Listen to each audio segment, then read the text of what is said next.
This is Sudden Impact. In this series, I pitch plans for what I want to see happen at TNA Wrestling's live events and pay-per-views. Hello, everyone. I'm John, and welcome to another episode of Sudden Impact. So without further ado, let's get started. Now we begin the night with the X Division match, which is the perfect combination of power, agility, and pure, unadulterated awesomeness, with hard-hitting action, high-flying spots, and constant near falls. Now Moose is unable to get the job done and retain his championship because despite hitting Slater with several devastating spears and sky-high power bombs, the ref counts one, counts two, but just as the ref is making his way to count the three, Slater's arm shoots to the sky. Now, Moose is thinking, I've hit him with everything, and he just won't stay down. And as Slater is kicking out of the pin, the system comes down and surrounds the ring. And just as they are about to enter the ring, the lights go out. Strange music starts to play and then suddenly stop. The lights come back on, and after a brief pause, "Get ready to fly!" blares out across the speakers, and the man who is the original Mr. TNA, AJ Styles, runs down to the ring with chair in hand and clears out the system. Styles then gets into the ring and stares down Moose, who is standing there dumbstruck at the man who put this company on his back. Now Leon Slater slowly gets back to his feet and realizes that Styles is standing in the ring. Styles looks over to Slater and gives him a knowing wink, and as he's exiting the ring, gets caught in the ropes, drawing both the attention of the ref and Moose to help get him out of the ring, which allows for Slater to strike with a quick roll-up. Now, the ref, seeing that this has happened and that Styles is now safely out of the ring, quickly runs over and counts the 1, 2, 3. Winner and new X Division champion, Leon Slater. After this match, Moose is furious with AJ Styles and attacks him, but Styles easily fends him off, given that Moose has just had such a tough and arduous fight. Then Styles grabs the mic and says, "For years, I was the one who was Mr. TNA. And as soon as I leave this company, this wannabe," pointing to Moose, "starts calling himself that. No way am I gonna leave any doubt that I will always be Mr. TNA. So Moose, I am challenging you for a match at Bound for Glory." We then see the announcement of the Bound for Glory pop up on the screen in the arena as well as on the broadcast, with the event being held on Sunday, October 19, from the Liacouras Center in Philadelphia, Pennsylvania. The next match, which is for the Knockouts World Tag Team Championships, in this match I borrowed some ideas from Cultaholics Wrestling's 9 Pitches for Evolution video, where they said that the inspiration would be added to the women's tag team championship 4-way, making it a 5-team match and coming out as the victors. Now, with all of this, TNA suddenly changed the match so that it is also for the WWE Women's Tag Team Championships as well, making this match a winner-takes-all match. So with the stakes raised and the most attention that both championships have ever gotten in their history, both the Elegance brand and Inspiration put on the best wrestling tag team women's match in North America. Now, doing everything possible to make sure that this match lives up to the increased importance of the situation. Now I'm talking interference from both the personal concierge and M by Elegance, both of the Elegance brand themselves. TNA Director of Authority Santina Marella bringing out some of the knockouts who aren't on the match card, and as well as some of the WWE women's roster, to ensure this match has no further interference. Of course, this backfires majorly as both sets of rosters start brawling with each other on the outside. And amongst the confusion, the Inspiration managed to regather themselves and take advantage of the Elegance brand's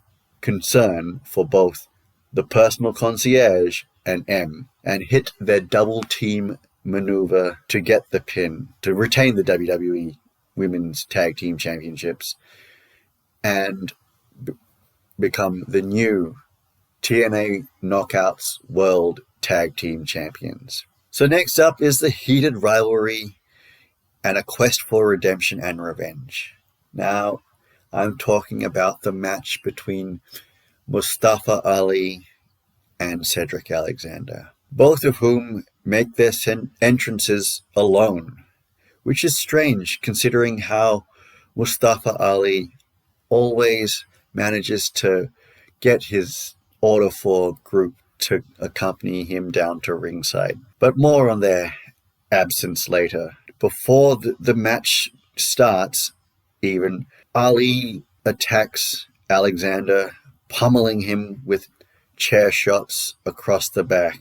But Alexander won't go down. And the ref, who now has Mustafa Ali under control with the assistance of security, is about to call this match off when Alexander begs him not to and says that he can go. This again draws Santina Marella out from the backstage area and says, well, if Cedric Alexander is able to actually go with the match, then this match has now been turned into a no-holds-barred match. The ref rings the bell, and Ali immediately returns to the brutal attacks with the steel chair, to the point where he has Cedric Alexander in position for a concerto. But all of a sudden, the rest of Order 4 makes their way down to the ring with an assortment of weapons, including chairs and kendo sticks. Now, Mustafa Ali looks around at his Order 4 teammates and then says to Cedric Alexander, see, they all believe in Ali. And he raises the chair for the finishing blow, however, is stopped by John Schuyler. Now the crowd reacts with uncertain shock, but this shock soon turns to an explosion of cheers and joy as John Schuyler swings his kendo stick, bringing it down across the head of Mustafa Ali. Jason Hotch joins in on the attack with his own kendo stick, and as Mustafa Ali crawls his way away from the beating he's receiving at the hands of the good hands, he makes his way to the corner where Tasha Steelz is standing there with chair in one hand. A look of relief falls on Ali's face, but just then Tasha steels her nerves, grasps the chair and unleashes all of her fury on Ali, officially announcing the implosion of Order 4. Just then, Cedric Alexander gets to his feet and observes the situation. Now the Great Hands and Tasha Steelz leave the ringside and go to the backstage area. And as this is happening, Cedric Alexander hits the lumbar check on Mustafa Ali and picks up the win. Oof. The following match is Tessa Blanchard versus Indy Hartwell. This match was changed on the fly to a number one contenders match for both the Knockouts World and NXT Women's Championships at a later date, of course. Now, this match is a standard dastardly heel versus babyface match, with the crowd initially taking their time to get into the match after all of the previous excitement from the other matches. But when they do get involved, they get stuck into Tessa Blanchard, who plays the role of the cocky, better than everyone heel to perfection. Now this riles up the crowd even further, and half of the crowd is booing Tessa, and the other half is starting to cheer for Indy Hartwell. Now this spurs Hartwell into action, who feeds off the crowd's support and opens up a flurry of offense on Blanchard. And the crowd starts chanting towards Tessa Blanchard, "You got owned." Now they do this repeatedly, and of course those aren't the words they use. I've had to heavily censor the words that I think they would actually be using, so I don't get demonetized and the video doesn't get taken down. Now this brings Indy Hartwell to tears, basically, laughing her head off, which in no turn infuriates Tessa Blanchard. Now the roles reverse. Blanchard takes advantage of this distraction and returns the offense with a series of devastating offense. And of course the crowd is giving her a chorus of boos. Victoria Crawford makes her way down from the entrance ramp just to cheer on Tessa, drawing even more boos from this crowd. Wow, this crowd does not like Tessa or Victoria Crawford. The match continues with the crowd getting stuck into Blanchard and Crawford. Eventually, Victoria Crawford gets on to the apron to distract Indy Hartwell, and as the ref tells her to get off the apron or risk getting sent to the back or worse, Tessa uses this opportunity to kick out Hartwell's knee and makes her way to the top rope to set up her own finisher, the Magnum. Now, when Victoria Crawford is getting down from the ring apron finally, she accidentally knocks into Tessa, causing her to lose her balance and fall into the ring. Indy Hartwell, completely unaware of what just happened, only sees Blanchard lying on the ground, doesn't question it, and hits her finisher to pick up the victory. The ladder match for the World Tag Team Championships is a four-way match between the champions, the Nemeths, consisting of Nick and Ryan Nemeth, defending against the Hardys, Matt and Jeff, the Rascals, Zachary Wentz, and possibly Trey Miguel if he recovers in time, but it will most likely be Myron Reed who fills in for Trey Miguel, and First Class, consisting of AJ Francis and Casey Navarro. Now, this match is utter chaos. Each and every wrestler gets the opportunity to basically wail on their opponents with the ladders. The intensity keeps building until all teams are laying out. Now the crowd cheers out of respect and chants, "This is awesome." The Hardys, with their years of experience in ladder matches, are the first to get to their feet, set up a ladder for which they start climbing. Just as they are about to reach the championships, however, Casey Navarro appears seemingly from out of nowhere and does a springboard maneuver from the ropes and knocks over the ladder with a drop kick. He then sets up this ladder for AJ Francis to use to bring down the championships for First Class. Now, this will be the first championships that First Class have won in TNA Wrestling. Now, this is sure to bring them the money. The next match also builds on some of Cultaholic's pitches for Evolution video. Now, this is the winner-takes-all match for both the Knockouts World and NXT Women's Championships.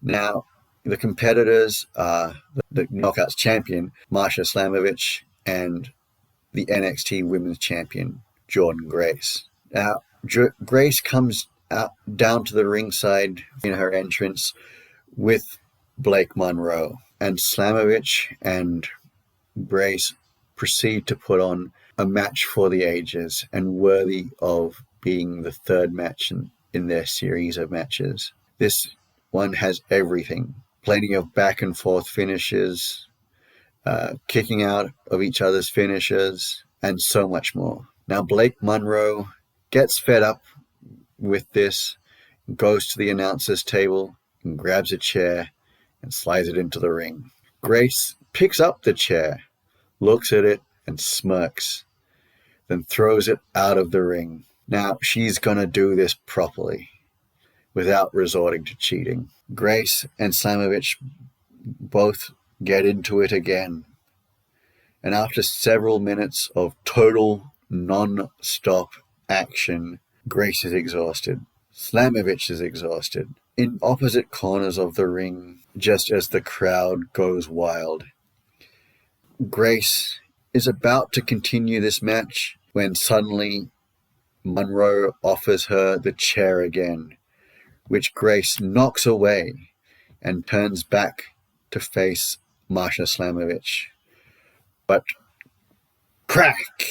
She is hit by a chair, turns around to see Blake Monroe holding the chair with an evil grin on her face.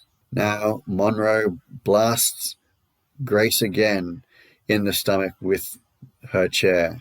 And of course, the referee is stunned by what is happening. Before they can count for the disqualification, Monroe quickly lays him out as well. Now, Slamovich has no qualms about taking the advantage, especially after being involved in this most exhausting of matches. So she initially helps Jordynne Grace to her feet, but as soon as Grace is helped to her feet, Slamovich gets her in position for the snowplow, hits it, and wins this match. Now, TNA Wrestling has possession of 2 of WWE's championships and will be looking to bring their own world championship back into a TNA wrestler's hands. Which leads to this next match, which is the 3-way match for the TNA World Championship. Now, all competitors get special entrances with fireworks, pyro, and flamethrowers, and plenty of other fanfare. Just as the ref rings the bell, Mike Santana and Joe Hendry seemingly form an alliance to take out NXT's Trick Williams, turning this match into a one-on-one. Now, the back and forth between the most over wrestling personality right now and New York's own is just unbelievable for both the crowd and the viewers at home. Now, false finish after false finish, reversing finishes, kicking out of finishes as well. Now, the crowd is absolutely going wild at this. And each time Williams tries to get back into this match, both Hendry and Santana attack him. Now, this brings First Class to the ring, and they get involved in this match. But as they are nursing injuries after the ladder match they have finished earlier in the evening, they are also seen off fairly easily by Hendry and Santana. When all of a sudden, the king of TNA, Frankie Kazarian, who runs down and attacks both Hendry and Santana, goes over and helps Williams get to his feet and stops suddenly as he sees that both Hendry and Santana standing in the middle of the ring, and they look angry. They both team up once more and eliminate the threat posed by Kazarian and Williams to make this officially a one-on-one match in all but name. And with one final flurry of offense, Mike Santana hits an almighty STB, knocking Joe Hendry out and pinning him, with the ref counting 1, 2, 3, meaning that winner and new TNA World Champion, finally completing his personal redemption arc, Mike Santana. As the broadcast goes off the air, the entire TNA locker room empties to celebrate with Santana. Fireworks go off and confetti rains down from the ceiling. The fans go home, having witnessed a night they'll never forget. Whew! That felt good, to flex my creative muscles. Well, that is how I would book Slammiversary's matches. Let me know what your ideas for these matches would be in the comment section. And I want to give a special thank you to Cultaholic Wrestling for their Pitches for Evolution video, which gave me the ideas to build on how TNA wrestlers can get some of their momentum back from WWE. Now remember to like, share, and subscribe to this channel, and ring the bell for notifications on new videos. Listen to this podcast anytime, anywhere, on Spotify, Apple Podcasts, Amazon Music, and of course YouTube Music. I'm John, and this has been Sudden Impact.